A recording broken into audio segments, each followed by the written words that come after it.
What's up, everybody, and welcome to another edition of AGR's Pop Culture Reviews. Haha, and I know what you're thinking. Oh my god, he changed the format. It's only going to be movie and video game reviews. Nope. My core is always going to be the 1/6 scale figures, the statues, and everything else in the middle, because I absolutely love them, even though I'm starting to run out of space. But nevertheless, if you send me the piece to review, I'm going to review it. So don't worry guys, the format hasn't changed, and stay tuned because I've got a lot of stuff that I'm going to be reviewing, a lot of great products that we're going to showcase on the show.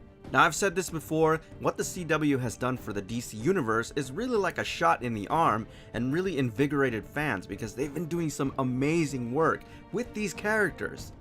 Now, I'm a little embarrassed to admit this, but I actually got this piece about a month ago. I put it on a shelf and I totally forgot that I had it, but you know, better late than never. So today we're going to be reviewing Star Ace's version of Arrow, the TV Real Master Deluxe 1/8 scale figure. Let's take a closer look. Now, this is the first for the show. This is the first product that I've received from Star Ace, and I have to say I am very impressed. Look at the remarkable detail on this head sculpt. It is very in line with a Hot Toys figure.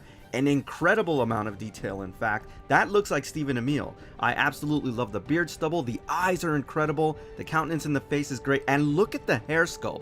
That is awesome, guys. This is truly remarkable, especially at this price point. Now, this remarkable attention to detail also extends to the upper torso and midsection of this figure. I have to admit, this quality, again, I have to compare it to a Hot Toys, is really there. There's a lot of great functioning aspects of this piece, particularly the zipper down the middle. I also love the color palette here, mostly the contrast between the different shades of green, which really make it pop.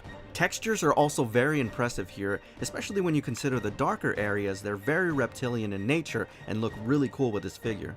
The lower section of this figure is also done very well, even though I think that his legs are a little bit too skinny for the upper body, but I can overlook that because there's a lot of great detail here. You get the same transfer of color palette. I also like the subtle details like that pout on the side of his right leg that can hold arrows, which is really cool. It is sculpted into the leg. I think it would have been better if it was something that was a separate piece. I do really like the boots here. I like the shade of green that they use. There's also a lot of detail, especially in the shading. Unfortunately, there is little to no articulation here, and that's why I got him standing a little bit funny because you can't really move these too much, and that's a shame. Now, fortunately, to offset some of the lack of articulation in the feet, this figure does come with a lot of accessories, the main one of course being the bow.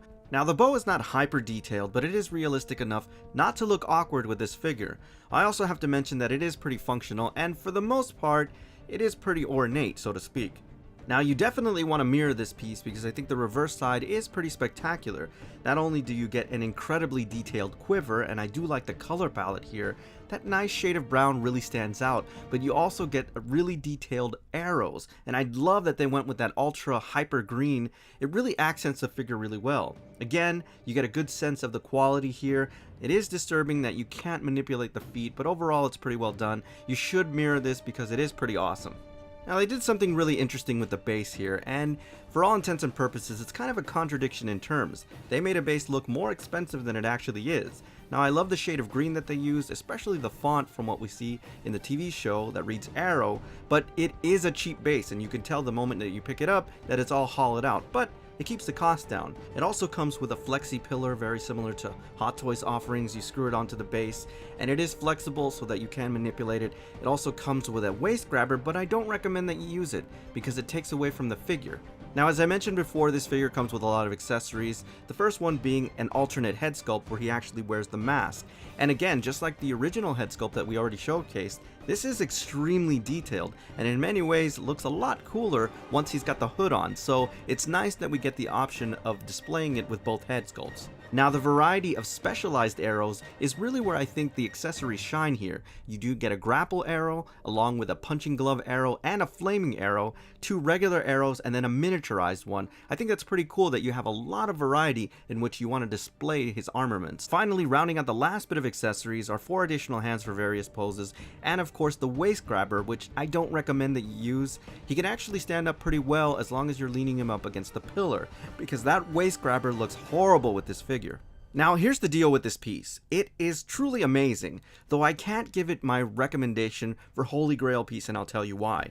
Mostly has to do with the scale. It is in 1/8 scale, so if you are a 1/6 scale figure collector, it's not going to go well. It's going to be dwarfed and it's going to look really odd. The other issue, of course, is the lack of articulation below the waist, and that's a pretty big deal when it comes to posing, so that's why I can't give it the Holy Grail seal of approval. But I do recommend it for those who are fans of the TV series of Arrow. This is a definite own for those of you who love the show, because this is a remarkable figure and it's got an amazing price point. Now before I go, I just want to thank the folks over at Big Bad Toy Store for sending this wonderful piece over for review, and if you're interested in this and other collectibles, please visit www.bigbadtoystore.com. Alright everybody, so that's my official review on Star Ace's version of Arrow, the TV Real Master Deluxe 1/8 scale figure.